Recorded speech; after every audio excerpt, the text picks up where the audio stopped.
Nora Pennington had never seen so many people inside Miracle Books at once. Her heart swelled as she gazed around, taking in the glorious sight. Customers stood in the aisles, milled around the stacks, and occupied the folding chairs arranged in tight rows in the reader's circle. Earlier that day, Nora's new employee, Charlie Kim, had loaded the old and well-loved upholstered chairs onto a furniture dolly and wheeled them into the stockroom. After clearing away the coffee table, he'd stood back and examined the space. "It's gonna be a tight squeeze," he'd said. Nora hadn't shared his concerns. "We probably won't have a very big crowd. It's our first time trying this type of event, so I'm keeping my expectations low." The event had come together at the last minute. Allie Kennedy, a cozy mystery author, planned to be in the area visiting her in-laws and thought Miracle Books would be the perfect place to promote her new release, The Dry Bar Murders. After receiving a call from Allie's publicist, Nora had agreed to host the event. Then she'd immediately called Charlie.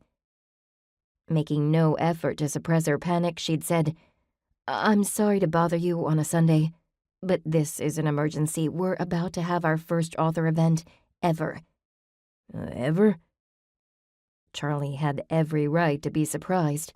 After all, Miracle Books had been in business for over a decade. "I know, it's crazy that we haven't done one before, but we really don't have the space for a big audience.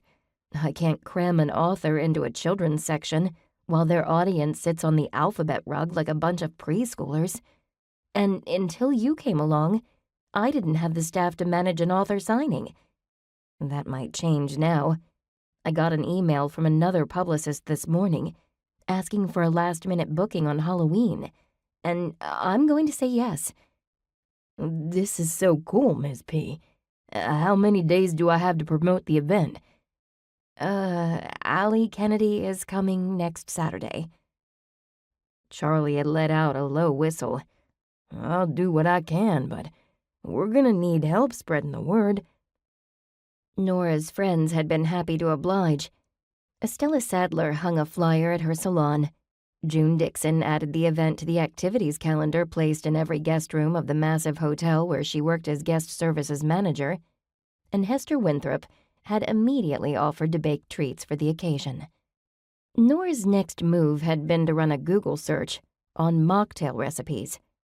Allie Kennedy's cozy mystery series featured an amateur sleuth who'd opened a bar serving non-alcoholic beverages in a small town known for its cocktail lounges and microbrewery pubs. It was a clever premise, and when Nora read reviews of the latest release in the series, it was clear that many readers wanted to visit a dry bar like the one Allie Kennedy had invented.